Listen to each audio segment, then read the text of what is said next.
Yo quiero compartir un pasaje o varios pasajes que nos hablan acerca de un personaje bíblico, de un personaje del cual la Biblia se expresa bien. Porque hay muchos personajes bíblicos, pero la Biblia no se expresa bien, no dice buenas cosas de esos personajes, como Saúl, el rey Salomón, Manasés, etc. Pero este personaje me parece es modelo para los creyentes, es modelo para mí, es modelo para cada uno de ustedes, hermanos y hermanas.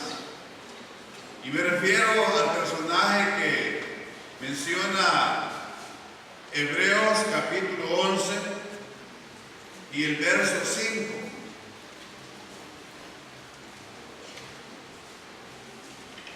Hebreos capítulo 11 y verso 5.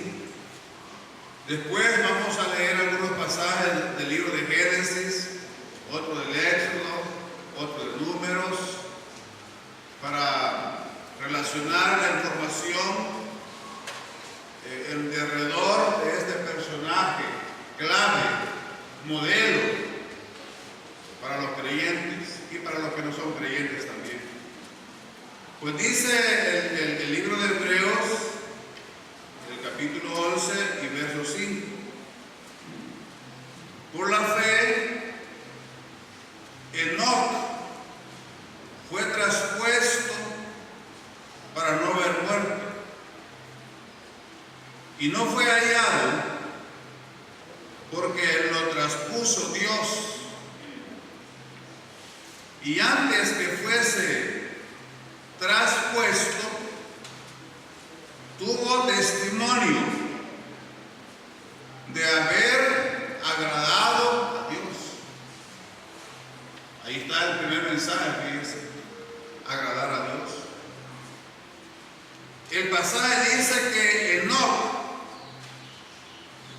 tuvo testimonio de haber agradado a Dios.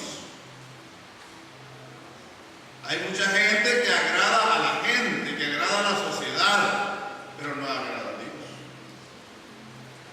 Entonces el tema del sermón se titula Enoc, modelo de fe y paciencia para el hombre de hoy. Y después voy a decir por qué paciencia. Entonces, el capítulo 11 de Hebreos, como todos saben, los lectores bíblicos saben, es el capítulo de los héroes de la fe. Como lo hemos dicho otras veces, Hebreos 11 es como si usted entra a una galería de arte, ya sea de escultura, de pintura, de dibujo, lo que sea. Hebreos capítulo 11 es una galería de héroes, de hombres y mujeres de fe que agradaron a Dios mientras vivieron en esta tierra. Entonces, entre esa galería, entre esos personajes que se mencionan en el capítulo 11, está el hermano Enoc, el siervo del Señor llamado Enoc. Como información, Enoc, de acuerdo a lo que informa el Génesis, pertenece a la séptima generación de la descendencia de Adán. Cuando vivió Enoc, ya la humanidad estaba en la séptima generación.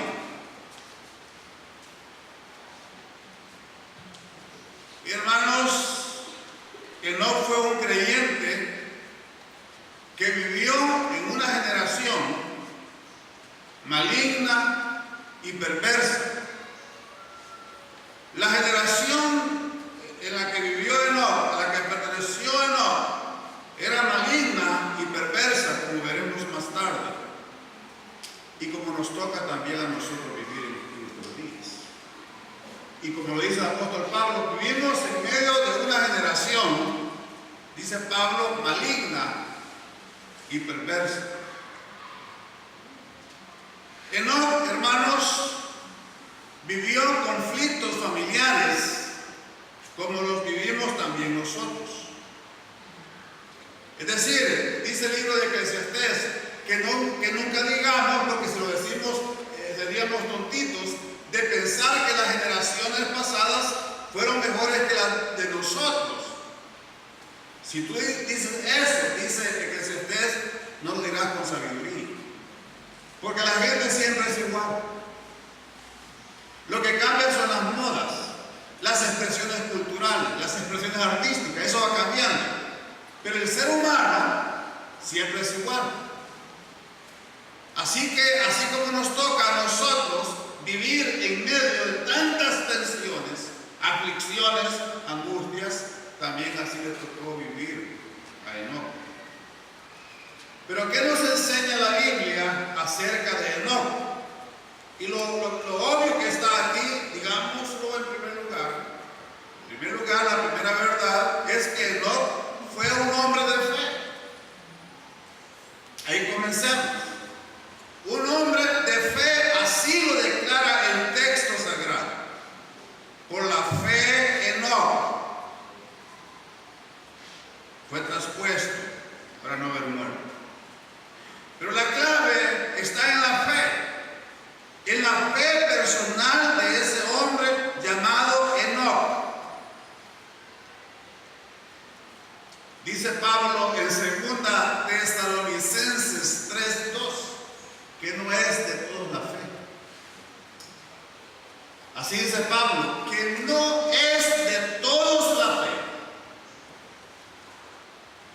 Pues yo no me sorprendo que alguien piense que en esta reunión cristiana estamos perdiendo el tiempo.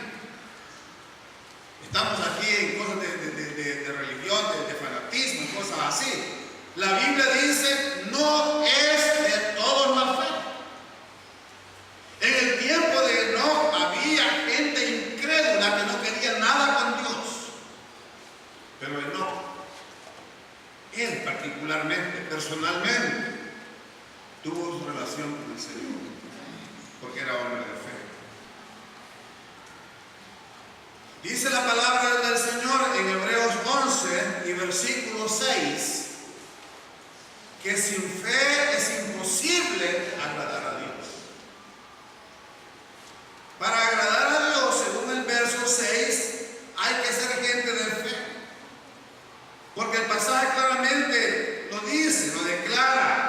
Pero sin fe es imposible agradar a Dios. Tan es así que el mismo versículo 6 dice que Dios galardona a los hombres y a las mujeres de fe. Porque el verso 6 dice más adelante, porque es necesario que el que se acerca a Dios, porque es necesario que el que se acerca a Dios crea que le hay, pero no solamente que existe, sino que es galardonador. Oiga, prestemos atención a la palabra. Que es galardonador de los que le buscan.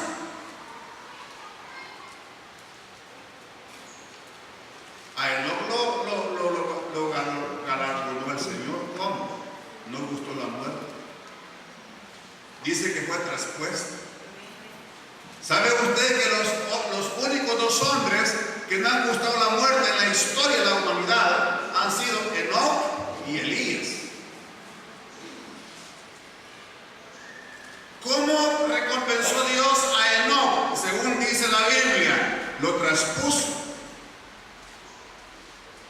Enoc no pasó por la experiencia amarga de la muerte, lo recompensó Dios, porque Dios recompensa a hombres y mujeres que por la fe se acercan a Dios, agradan a Dios. No se canse, estimado, estimada, no se canse de buscar la presencia del Señor. Recuerde que Dios galardona a los que le buscan. Y de paso digamos, nadie que con fe se acerca al Señor se va con las manos vacías. Nadie que con fe se acerca al Señor se va con las manos vacías. Fe. En el versículo 1 de ese capítulo tenemos la definición de fe. Es pues la fe, la certeza de lo que se espera, la convicción de lo que no se ve.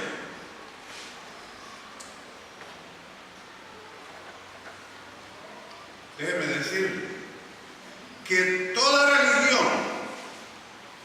religión que necesita ver o tocar para creer, no es de Dios. La religión santa, la religión verdadera, es la religión donde funciona la fe. Sí, donde funciona la fe. Quiero ilustrarlo sin ánimo de ofender a nadie ni estar aquí en controversias, pero a veces yo leo. La vez pasada, no sé si vino aquí a El Salvador o a Guatemala, trajo a la iglesia católica un pedazo de la cruz de Cristo para que la gente fuera una reliquia. Venía un pedazo de la cruz de Cristo, venía como que la ceniza de no sé quién, cosas así. Y la gente iba a tocar, tenía el privilegio de tocar. Eso no es lo que le agrada a Dios. A Dios le agrada que confiemos en Él, en su palabra, porque eso es fe. Preste atención o prestemos atención a lo que dice el apóstol Pablo en Romanos 8 y el verso 24. Romanos 8 y el verso 24 dice el apóstol, hablando de la esperanza que está relacionada con la fe, dice: porque en esperanza fuimos salvos. Porque en esperanza fuimos salvos. Pero la esperanza que se ve no es esperanza. Porque lo que alguno ve, ¿a qué esperarlo? Pero si esperamos lo que no vemos, con paciencia lo aguardamos. Es decir, lo que Pablo está diciendo es: si yo tengo algo, ya no es esperanza. Si yo toco algo, ya no es fe. Ya no es fe. Es que la fe significa, como lo dice 11.1, tener la convicción de lo que no se ve, pero que esa convicción está basada en lo que dice la palabra de Dios. Entonces, hemos hablado de que no fue un hombre de fe. Pero en segundo lugar,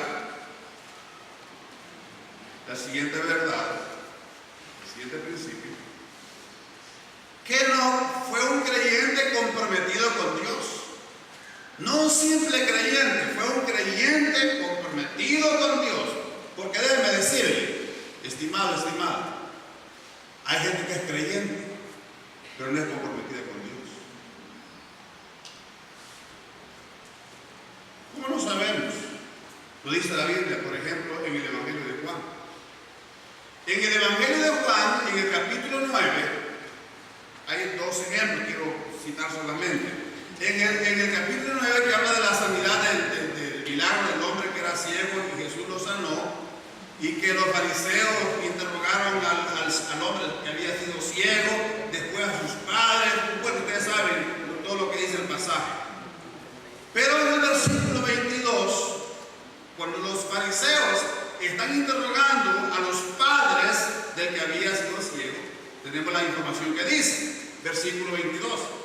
Esto dijeron sus padres, porque tenían miedo de los judíos, por cuando los judíos ya habían acordado que si alguno confesase que Jesús era el Mesías, fuera expulsado de la sinagoga. Por eso dijeron sus padres: ¿qué edad tiene? Preguntarle a él.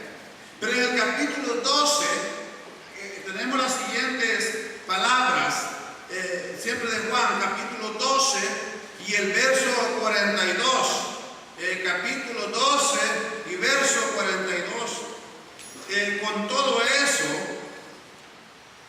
aún de los gobernantes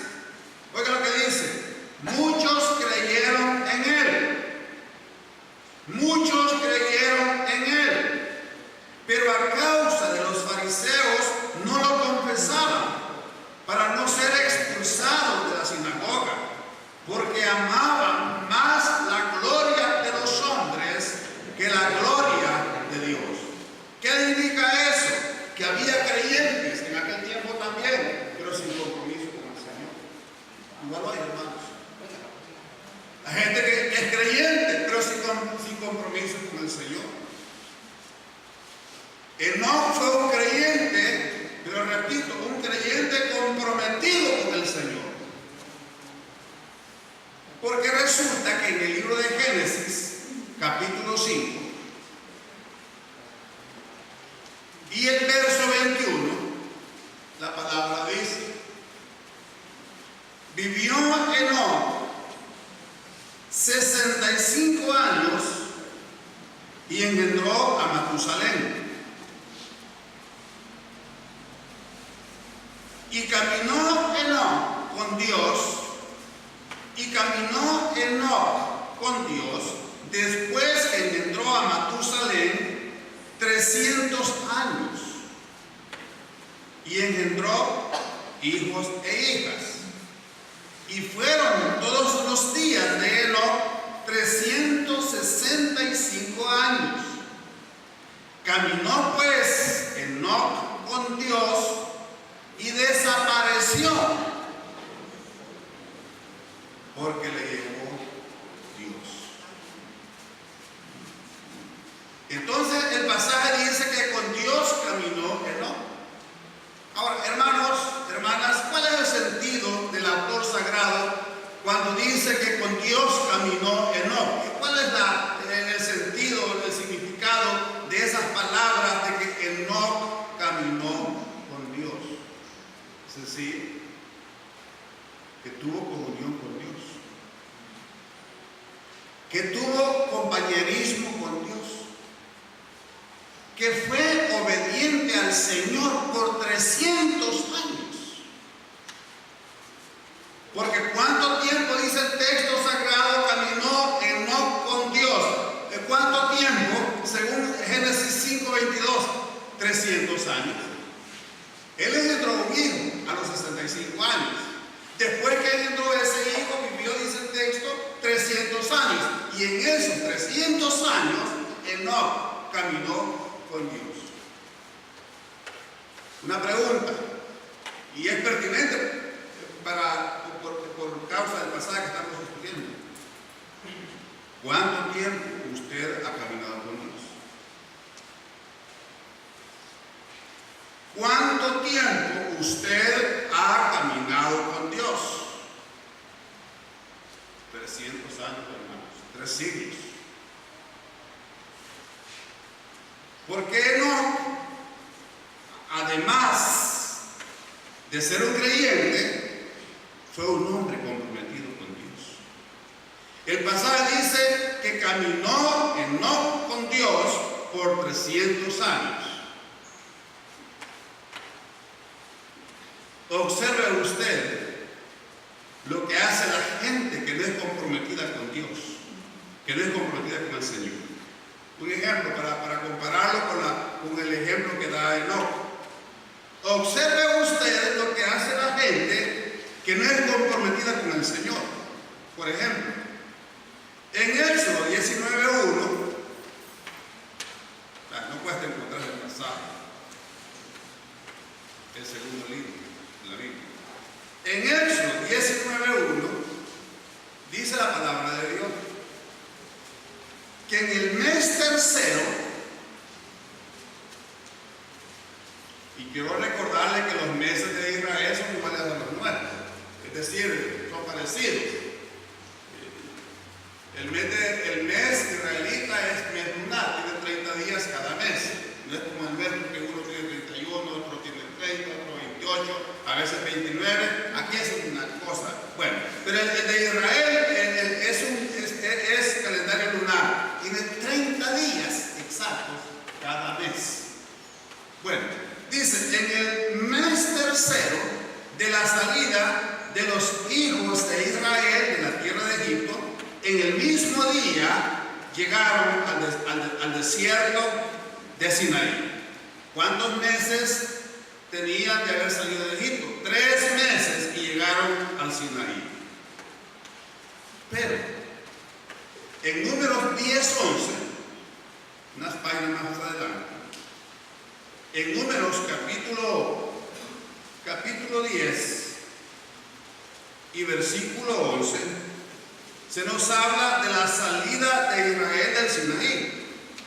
Y dice así la palabra de Dios: en el año segundo, en el mes segundo, a los 20 días del mes, la nube se alzó del tabernáculo del testimonio, y partieron los hijos de Israel del desierto de Sinaí, según el orden de marcha. Entonces, aquí va la cosa. Llegaron al Sinaí en el mes tercero. Salieron del Sinaí en el segundo mes del segundo año. Entonces, prácticamente estuvieron 9 meses allí en el Sinaí. Ese fue el tiempo que Israel estuvo allí en la zona del Sinaí, 9 meses. No es de comparar 9 meses con 300 años. Pero miren ustedes lo que pasó en esos 9 meses. En el libro de Éxodo, una subida atrás, capítulo 32 y versículos del 1 al 8, vea usted lo que hace la gente sin compromiso con Dios. Éxodo 32, verso 1. Viendo el pueblo que Moisés tardaba en descender del monte, se acercaron entonces a Aarón y le dijeron: levántate, haznos dioses. Caramba, son las 9 meses. Haznos dioses que vayan delante de nosotros, porque este Moisés, el varón que nos sacó de la tierra de Egipto, no sabemos qué le haya acontecido. Y Aarón les dijo: apartad los zarcillos de oro que están en las orejas de vuestras mujeres, de vuestros hijos y de vuestras hijas, y traedme. Entonces todo el pueblo apartó los zarcillos de oro que tenían en sus orejas y los trajeron a Aarón. Y él los tomó de las manos de ellos y le dio forma con buril e hizo de ellos un becerro de fundición. Entonces dijeron, oiga lo que dijeron los 9 meses: Israel, estos son tus dioses que te sacaron de la tierra de Egipto. Y viendo esto, Aarón edificó un altar delante del becerro y pregonó a Aarón y dijo: mañana será fiesta para Jehová. Y al día siguiente madrugaron y ofrecieron holocaustos y presentaron ofrendas de paz, y se sentó el pueblo a comer y a beber, y se levantó a regocijarse. Pero ese regocijarse tiene el sentido de orgías sexuales. Entonces Jehová dijo a Moisés: anda, desciende, porque tu pueblo que sacaste de la tierra de Egipto se ha corrompido. ¿Y cómo comienza la palabra del versículo 8? ¿Qué palabra hay? Pronto.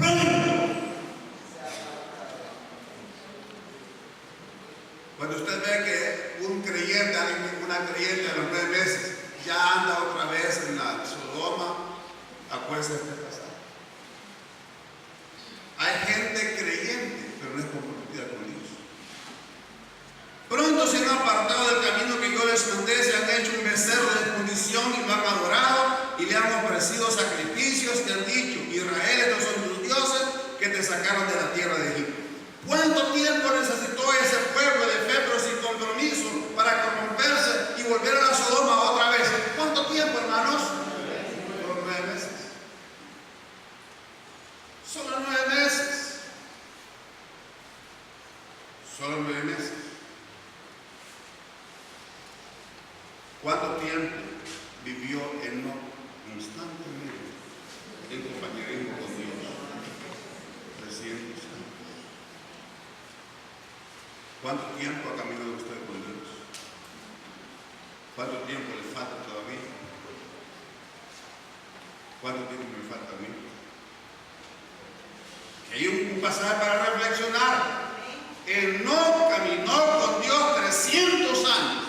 Usted sabe, estimado, que en la vida nos suceden cosas gratas, pero nos suceden cosas amargas también. ¿Cuál es el promedio de vida de un ser humano aquí, por ejemplo, en El Salvador? 75 años, el promedio de la vida de un hombre, más o menos, 70 a 75 años. Estoy diciendo promedio. En 75 años de vida, más o menos, nos pasan experiencias agradables, pero nos pasan experiencias amargas, experiencias duras que nos hacen llorar, etc. ¿Cuántas experiencias amargas se pueden vivir en un lapso de 300 años? Ustedes imaginen. Pero el texto sagrado dice que por 300 años que no caminó con Dios. ¿Qué le llevó a Israel? ¿Qué llevó al pueblo de Israel a corromperse? Por lo que la Biblia dice, pensamos que fue la falta de fe. Fue la pérdida de la esperanza. Y para decirlo de una vez por todas, no era pueblo comprometido con el Señor. Hermanos y hermanas, una pregunta: ¿qué hacer para no pasar por la experiencia de Israel en el Sinaí? ¿Qué debemos hacer los creyentes para no pasar por la experiencia de Israel en el Sinaí? Algunas ideas. Manténgase siempre ocupado en el ministerio. Manténgase ocupado. Porque cuando entra la pereza, cuando entra la inactividad, estamos propensos a hacer lo mismo que hizo Israel.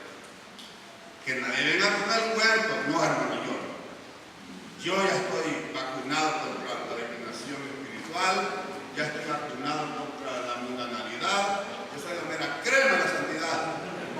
Al psiquiátrico lo van a mandar, porque ya es producto, ya es problema de su mente, que diga eso. No, hermano. Aquí la Biblia dice que nos exhortemos unos a otros, dice la Biblia. Que nos mantengamos ocupados en la obra del Señor. Manténgase ocupado en el ministerio. Trace metas en el servicio al Señor. Diga usted, en este año voy a ganar 5 almas para Cristo. Me pongo la meta de evangelizar a 50 personas, de ganar para Cristo a 3 personas. Pero póngase una meta. Pero más que eso, siempre mantenga su mirada puesta en Cristo. En Hebreos 12:2, ahí a la par del capítulo 11, dice la Biblia: puestos los ojos en Jesús. La Biblia nunca dice que ponga los ojos en la iglesia local. La iglesia nuestra tiene virtudes, pero también tiene defectos. La Biblia no dice que pongamos la mirada en el pastor puede tener sus virtudes, pero también tiene sus defectos. Los diáconos tienen sus virtudes, pero también tienen sus defectos, ¿no? Por eso la Biblia dice: puestos los ojos en Jesús. Amén. Puestos los ojos en Jesús. Así que él no fue un hombre de fe, pero fue un hombre también comprometido con Dios. En tercer lugar, la Biblia exige, porque lo dice y exige el texto, puede predicarlo, que él no fue un hombre comprometido con su familia. Ya leímos en ese pasaje de Génesis 5:21 en adelante, que el primer hijo que él engendró se llamaba Matusalén. Ahí lo dice, ahí usted puede leer el texto. Matusalén. Y dice el pasaje en Génesis 5:21 que engendró a Matusalén cuando tenía 65 años. Eso dice el pasaje. Cuando él tenía 65 años, tuvo su primer hijo. Así que si usted tiene 40 y no se ha casado, usted es afligida. No. Entonces él tenía 65 años. Ahora yo le pregunto, el pasaje dice que engendró hijos e hijas, pero yo le pregunto esto: si él engendró su primer hijo a los 65 años, y en un tiempo cuando no había virus, bacterias, enfermedades como hoy, ¿cuántos pudo engendrar en 300 años que más murió? Un montón. Ahí dependió de la capacidad de la esposa para salir embarazada, a saber cuántas veces. Lo que yo quiero, hermanos, con seriedad decir es que tener una familia numerosa. ¿Y qué hace un hombre para darle de comer a una familia numerosa? Pues trabajar. Ahí no hay otra. Trabajar. Y así lo dice la palabra de Dios en 1 Timoteo 5:8. Dice que el hombre que no provee para su familia es peor que un incrédulo. Quiere decir que el hermano Enoc, para sostener a esa familia numerosa, ¿qué hacía? Cada mañana tempranito salía a rebuscar. ¿Qué hacía? Quizás era pastor, quizás era agricultor, quizás hacía casitas o un albañil, quizás trabajaba la madera, a saber, pero el hombre tenía que proveer para su familia. Entonces, un hombre responsable, porque si no hubiera sido responsable con su familia, no se lo lleva el Señor. Los héroes de la Biblia son hombres responsables con su familia. Hay con la araca de Buda, que Buda, que el iluminado, no sé qué. Mire, Buda ante la palabra de Dios es un chueco, irresponsable, apóstata del infierno. Porque lo que dice la historia es que Siddhartha Gautama, un príncipe de la India, era él, abandonó a la mujer, abandonó a los hijos y se fue a refugiar en una montaña, puso las piernas ahí bajo un palo y se estuvo. Y solo por eso es el gran Buda. Chueco es delante del Señor. Porque en la palabra de Dios, los héroes de la Biblia, los hombres de la Biblia, son los que se fajan trabajando para proveer para su familia. Entonces, no fue un hombre comprometido con su familia, proveyó para su familia. Pero algo interesante de Enoc, que imitó la piedad de sus padres. Enoc imitó a sus padres en cuanto a la fe y el temor a Dios. Génesis 4:26. En Génesis 4:26 tenemos las siguientes palabras. Dice que a Set también le nació un hijo y llamó su nombre Enos. Y dice el pasaje, entonces los hombres comenzaron a invocar el nombre de Jehová. Quiere decir que Enoc imitó la piedad de Set, imitó la fe de sus padres, de sus abuelos, de sus bisabuelos. Porque Set fue un hombre de fe y esa familia invocó el nombre del Señor. Pero no solamente Enoc imitó a sus padres en cuanto a la piedad, en cuanto a la fe, sino que también legó a su familia, a su descendencia la piedad. Porque resulta que tuvo un nieto, yo no tengo tiempo para todos los detalles bíblicos, pero él tuvo un nieto que se llamó Noé. El famoso Noé fue el nieto de Enoc. Quiere decir que Enoc a su descendencia le legó la piedad, la fe, el modelo de hombre espiritual. Y ustedes conocen la historia de Noé. Y este Noé fue nieto de Enoc. Así que Enoc es un hombre de fe, es un hombre comprometido con Dios, es un hombre comprometido con su familia, pero también comprometido con la sociedad de su tiempo. Es decir, que le testificó a la gente de su tiempo. El penúltimo libro de la Biblia se llama Judas, el penúltimo libro, ahí a la par de Apocalipsis. Un libro que solo tiene un capítulo, hermanos.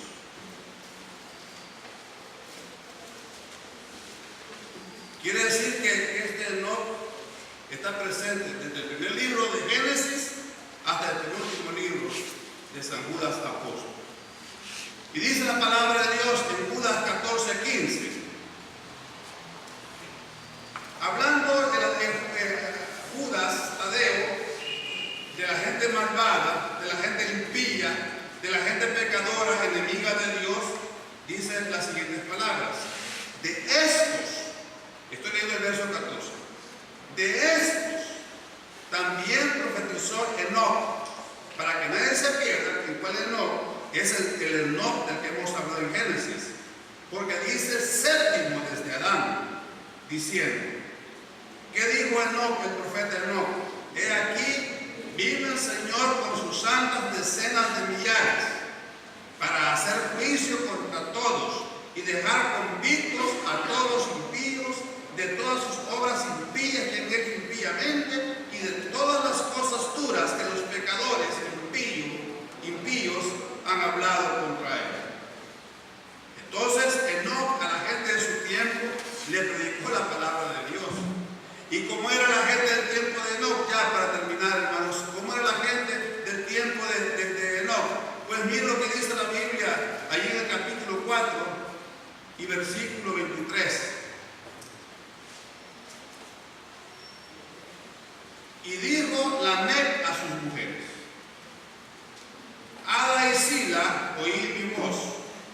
Mujeres de Lamec, escuchad mi dicho, que un varón mataré por mi herida y un joven por mi golpe. Si 7 veces será vengado Caín, Lamec en verdad 70 veces 7 no será. Es un trozo de poema. Un poema es arte en la literatura, y ese arte está contaminado porque un individuo llamado Lamec le canta a la poligamia y le canta a la violencia. Pero no solamente es una sociedad sensual, una sociedad violenta, también es una sociedad humanista, porque resulta que en ese capítulo 4 y versículo 17 dice el pasaje que conoció Caín a su mujer, la cual concibió y dio a luz a Enoc. Este es otro Enoc, y edificó una ciudad y llamó el nombre de la ciudad del nombre de su hijo, Enoc. ¿Qué sugiere el pasaje?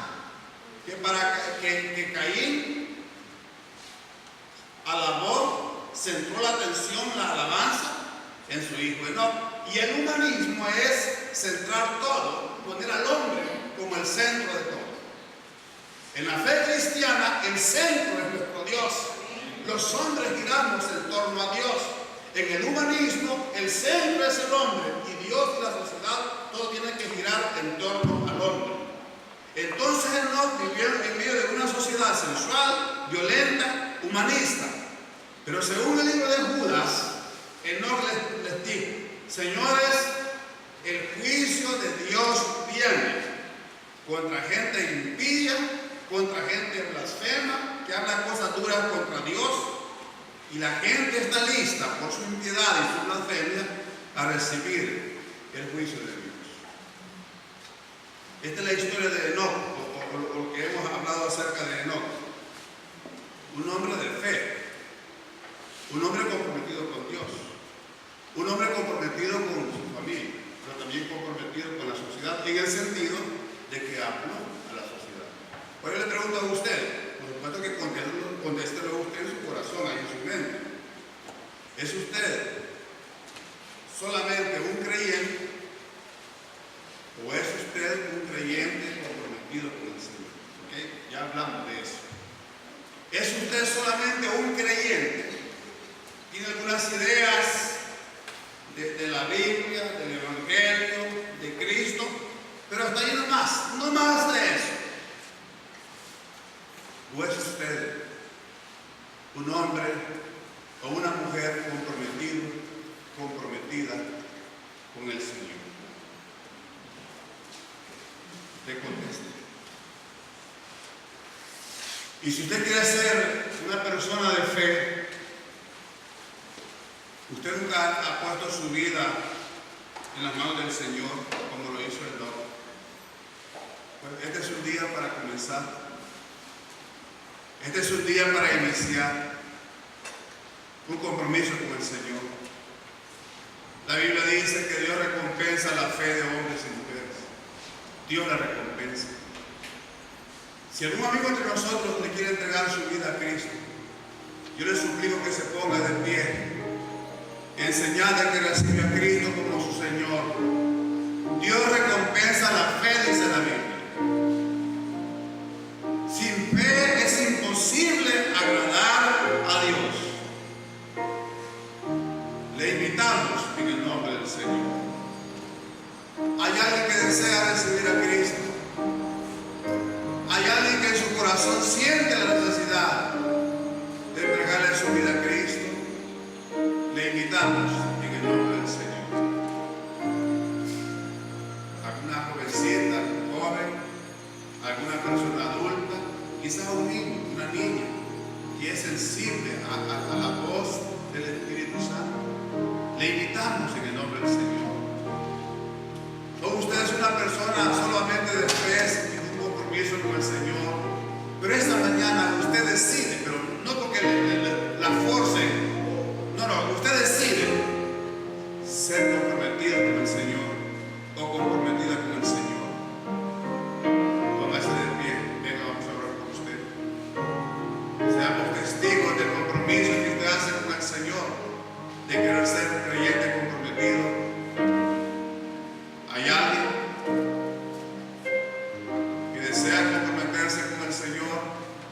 invitamos en el nombre de Cristo. Bien, oremos. Señor, te damos gracias por el ejemplo que nos da Enoc, de un hombre común, corriente, trabajador, campesino quizá, pero que tuvo la dicha, la decisión gloriosa de caminar con Dios.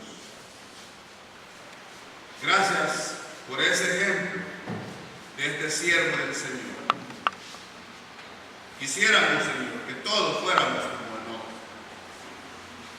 gente comprometida para servir, para amar, para hacer la obra que nos has encomendado.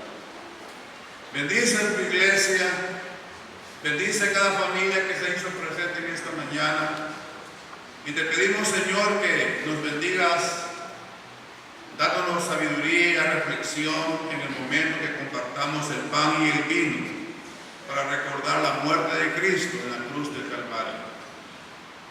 Señor, gracias porque somos la iglesia comprada con la sangre que se derramó en la cruz del Calvario.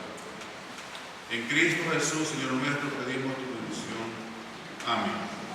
Muy bien, vamos a presentar los elementos